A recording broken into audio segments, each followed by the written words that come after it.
Anda masih bersama kami dalam Energy Outlook 2022 yang mengusung tema Songsong Energi Masa Depan. Dan saat ini saya masih bersama dengan Pak Dadan dan juga Pak Darmo. Kita ke Pak Darmo terlebih dahulu. Pak, bagaimana update terbaru nih dari program konversi PLTU dan PLTD menjadi pembangkit energi baru terbarukan? Sudah berapa banyak sih Pak pembangkit yang telah dikonversi sampai saat ini?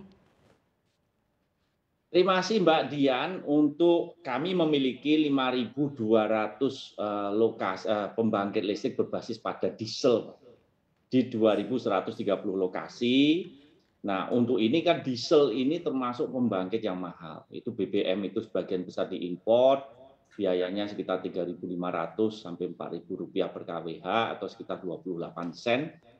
Nah, tentu saja ini menjadi salah satu low hanging fruits atau menjadi quick win agar energi yang tadinya berbasis impor diubah menjadi energi yang berbasis pada domestik, energi yang berbasis pada fossil fuel diubah menjadi energi yang berbasis pada renewable, dan yang tadinya mahal diubah menjadi lebih murah lagi. Nah, ini menjadi strategi kita.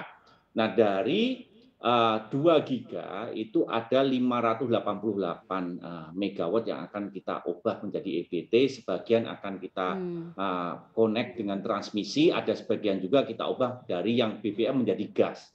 Yang ini juga berbasis pada domestik. Nah, dari 588 ini kami membuka lelang sebesar 250 megawatt. Nah, tentu saja di sini lelang yang sedang kami siapkan ini dalam waktu 2 bulan ini sudah kami buka lelangnya, itu adalah lelang untuk berkompetisi secara inovasi.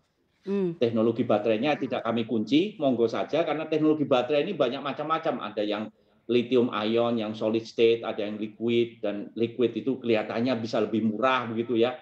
Kami melakukan suatu assessment valuation di sana, sehingga kami buka ini. Speknya kami buka. Yang penting nanti bagaimana renewable energy ini bisa lebih kompetitif dibanding dengan fossil fuel-nya. Nah, tentu saja dalam lelang ini kami juga melakukan eliminasi barrier to entry. Silahkan saja mengikuti lelang. Kami buka sehingga saat ini daftar pagi ini jumlah peserta lelang adalah 180 sekian. Kemudian yang eligible sekitar 160, jadi ini suatu kompetisi yang sangat transparan, yang sangat kompetitif, yang kredibel, sehingga dalam hal ini semoga harga bisa diturunkan. Nah, tentu saja dengan upaya-upaya seperti ini, kami menunggu nih hasilnya lelang nanti seperti apa, nanti kami laporkan juga ini ke Pak Dadan, ke pemerintah ini seperti apa hasil lelangnya.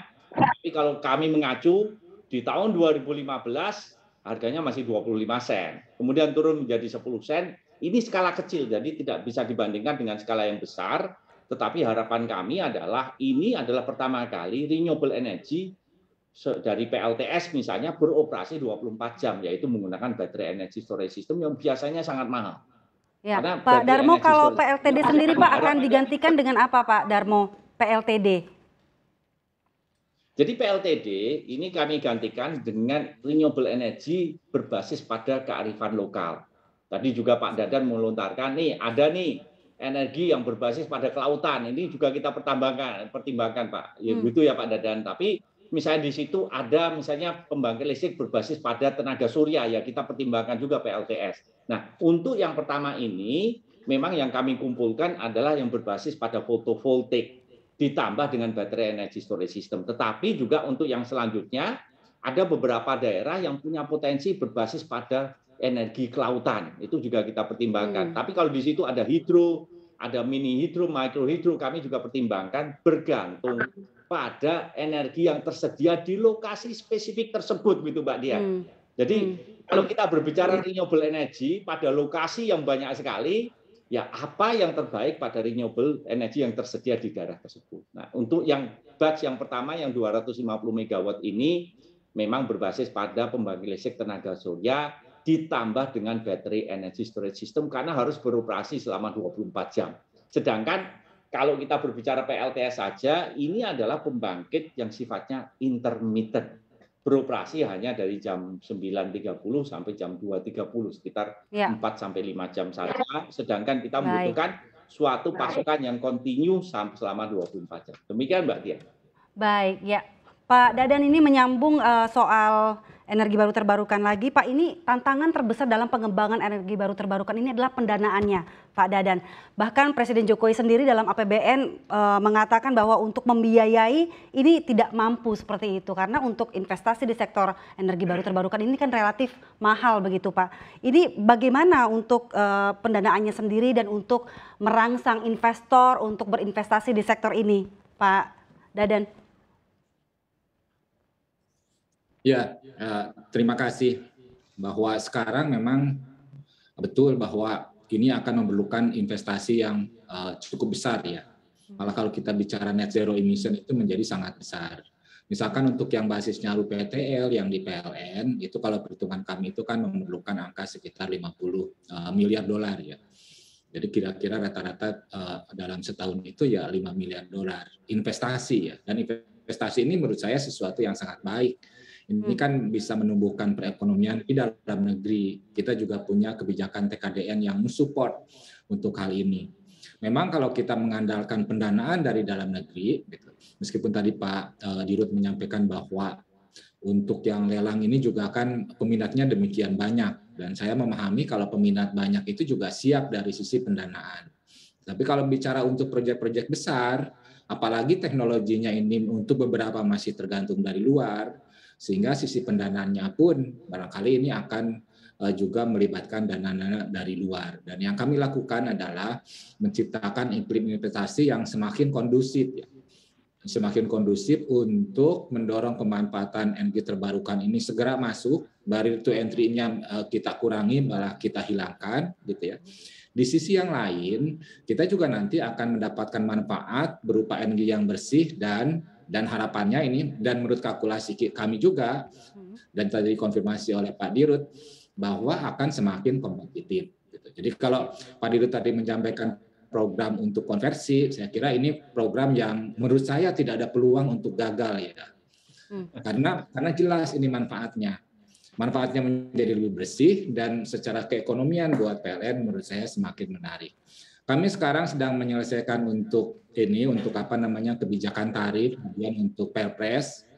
Dan Perpres ini juga didesain untuk menciptakan iklim kompetisi, untuk mendorong masuknya inovasi. Jadi kita di Perpres itu sebagian dari kebijakan harganya, sebagian besar dari kebijakan harganya itu adalah nanti menerapkan kebijakan harga patokan tertinggi. Jadi kita tidak ngasih harganya harus sekian, tidak untuk sebagian besar. Gitu. Nah, bagaimana supaya ini menarik dan di sisi yang lain juga arahan Presiden bahwa ini jangan sampai memberatkan APBN. Nah, kami punya salah satu strategi dengan memberikan tarifnya itu tinggi di awal. Jadi tarifnya itu nanti tinggi di awal, kemudian turun.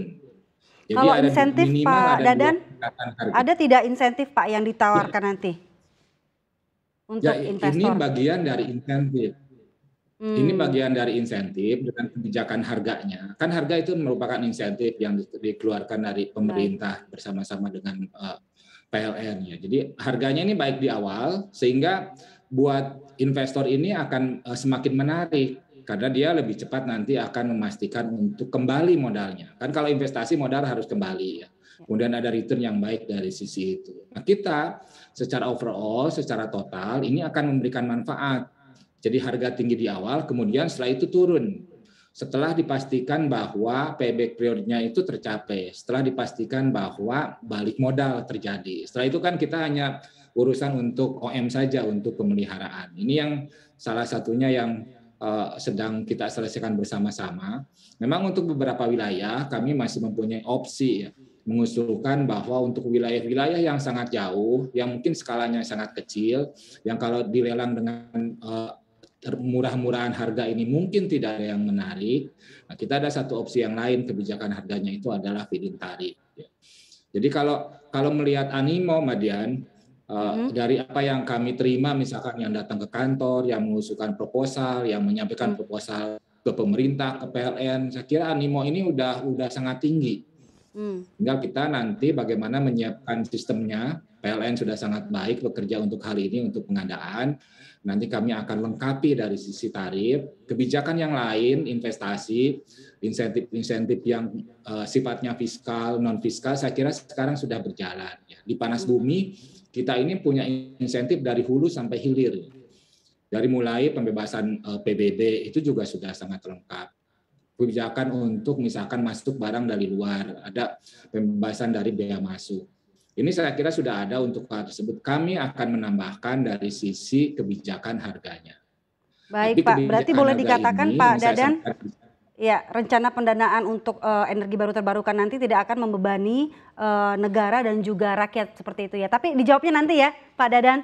Dan juga Pak Darmo, kita akan break sejenak dan tentunya pemirsa kita jeda dulu dialog kita dengan Bapak-Bapak tadi, dan Energy Outlook 2022 akan segera kembali sesaat lagi.